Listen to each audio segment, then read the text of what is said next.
Blessed are the eyes that see what you see. For I say to you, many prophets and kings have desired to see what you see, and they have not seen it, and to hear what you hear, and have not heard it.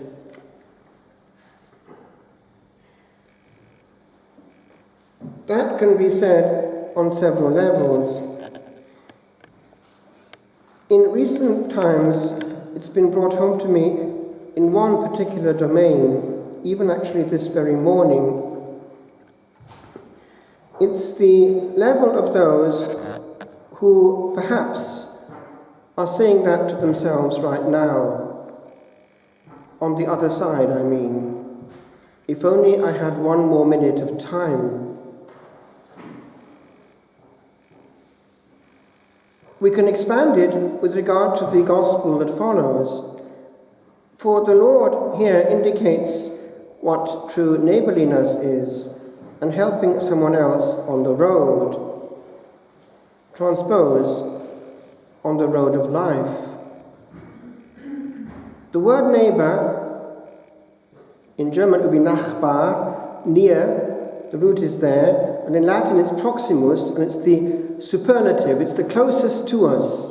Right there, whoever's there is my neighbor physically right now. It's not someone on the other side of a screen, it's not someone on the other side of a phone line. It's certainly not somebody in a studio. It's him or her right next to me right now, whom I may be in some way ignoring in favor of someone on the screen. But there is one way, and it's a specific way I would like to dwell on just this morning. It's the question of picking up things from the person next to us. And I mean while there's yet time. This morning, I just opened the phone to send one or two texts, and as soon as I did, as often happens, it started to ring, which is why I have it off. It was somebody from the traveling community, but wanting emergency prayer because his son was suicidal. Now, just the other Sunday, I was celebrating at 7 in the morning, and at the offertory, there was a big bang on the door. So because it was the offertory, just between the gospel and the offertory, I was able just to open it in case somebody wanted to come to Mass at that time. And what appeared was a whole van full of travelling people who had stayed in the van all night. Again, because there was an epidemic of suicide in the family, and this group of young people, adolescents, all trundled out. They'd lost already one of their members through suicide, and they were afraid of a knock-on effect. Now, just this last week, I've had 3 cases of suicide, all young except one. What am I saying? All these people wake up somewhere, and at that point, all they've got is the irreversibility of the situation. Let's get this straight.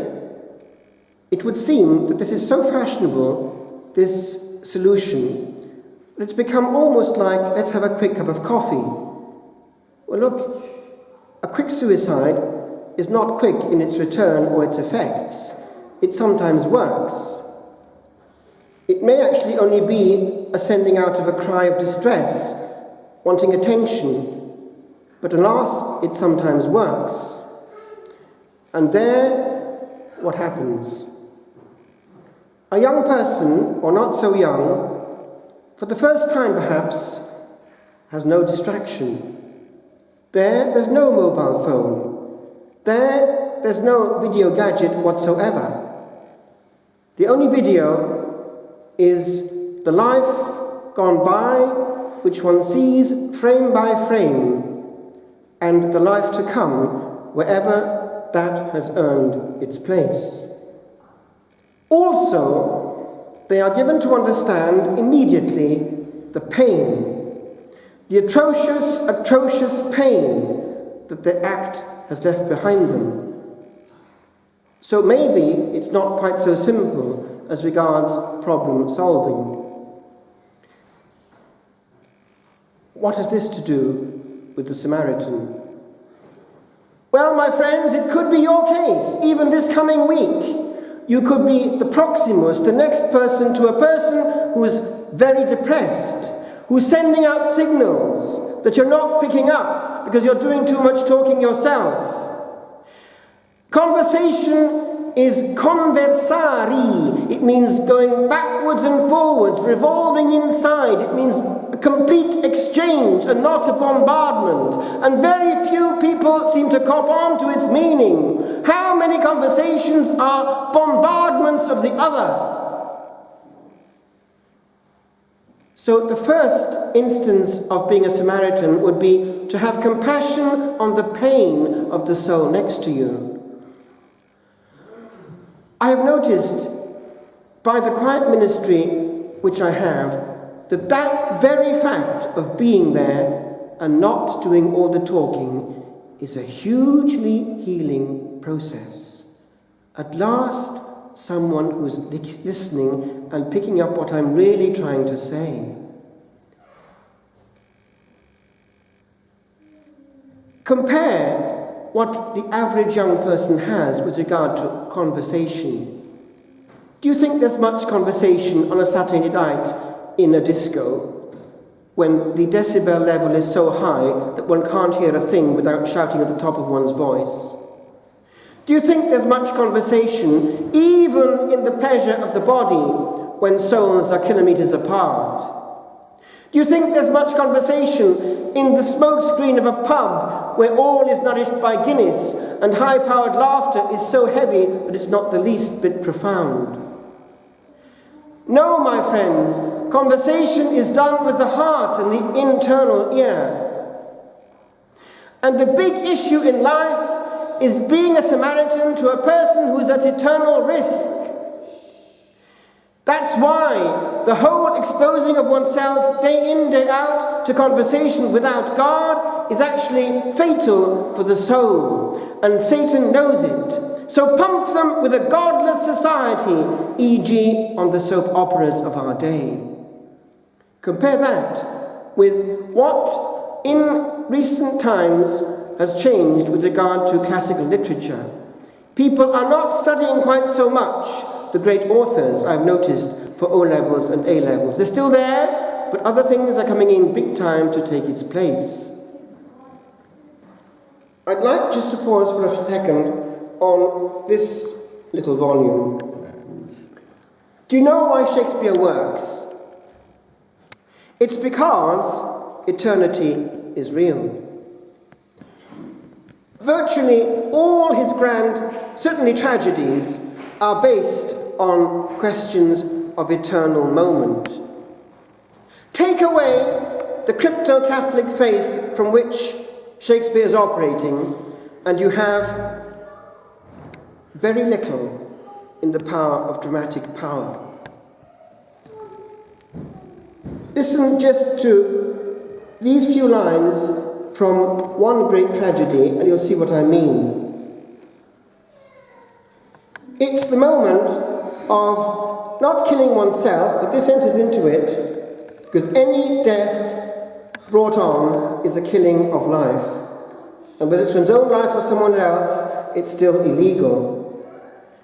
This is the case of Othello about to take the life out of envy and jealousy of his good wife Desdemona.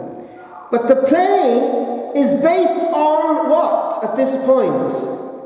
It's the death of the soul, that this last spark in Othello is trying not to commit. She wakes up when he's about to strangle her. And he says to her to confess her sins. If you bethink yourself of any crime, unreconciled as yet to heaven and grace, solicit for it straight. Alas, my Lord, what may you mean by that? Well, do it and be brief. I will walk by. I would not kill thy unprepared spirit. No, heaven forfend. I would not kill thy soul. Talk you of killing, and so on. But do you see the point? This has no power unless we believe in the big issues of the beyond. All the conversation of our present day is based on the underlying agreement. We have cancelled the beyond and its risk. We are free. We are liberated. We are in control, yes, of our life and death. So let's have a quick coffee, a quick suicide.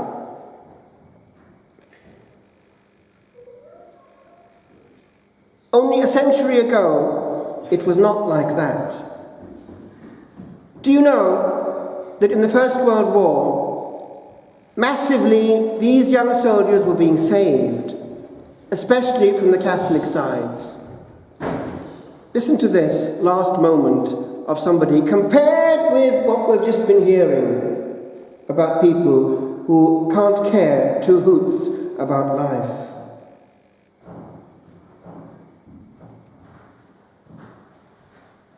They were attacking, and they found an officer with two men who were dismounted, studying a map by the light of an electric lamp. We charged them with the bayonet. The two men were killed and the officer severely wounded. I went to him and found him a handsome figure of a man with a face like marble. Lying in a pool of his own blood, he murmured words of which, though I could not understand at first, I gradually gathered the meaning. He said that he was a Pole and a Catholic, and tried to pull from his pocket his rosary and an image of Our Lady and the infant Jesus. At this sight, all my fury died down. And having placed my men at their posts, I went back to him and made him understand that I too was a Catholic, and that my greatest desire was to comfort his last moments. He seemed to understand and lifted up his rosary. Seeing what he wanted, I recited a decade, and he answered feebly and more feebly in German, after which he raised the beads to his lips and kissed them several times. Then he handed them to me, and I also kissed them. This seemed to please him. Then I had to go back to my men, so I put his rosary and image in his hands and left him. Next morning, on my way back to the trenches, I found him lying dead, just as I had left him. I just conclude with one little thing which moved me deeply in about 1996. With the community, we'd been invited to dinner with the president of the Society of the Friends of St. Antimo, who looked after us. It was an old house full of antiques and family heirlooms, a country villa. There was one mystery before us. It was a picture, quite old, and there were two fairly young and handsome men there, but also between them a third person, and they were sort of holding her by the hand. But she was not the same colour as they were. She was grey and almost transparent and, as it were, ghostly. So the good president thought probably that meant that when this was painted, she had already died as a child. I was deeply moved. They wanted us to leave our signature on the visitor's book of his house, and the prior said, add a poem. A tall order, but because I was so moved, I did.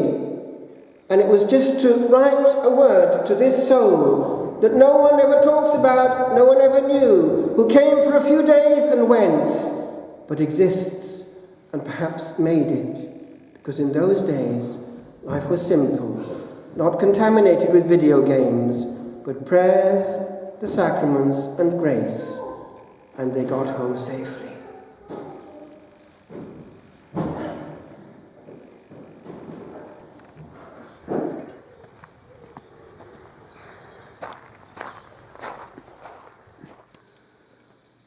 One day, in community, we were invited to have dinner with the friend that looked after us as the president of the Friends of the Abbey.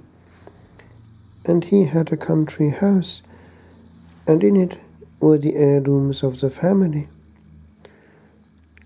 On one of the walls there was a fascinating painting. There were the children of the family, by then adolescents or young men, but they were sort of holding hands with the little sister, but she was painted in grey and with something mysterious about it, as though she were ghostly. And our friend Giovanni Guiso, now himself gone on to glory, thought that probably she had died as a child, and therefore they were holding hands, as it were, with her spirit. So I went into a corner and wrote these lines under emotion, having looked at this picture and heard the explanation. Unknown secret. Il quadro misterioso.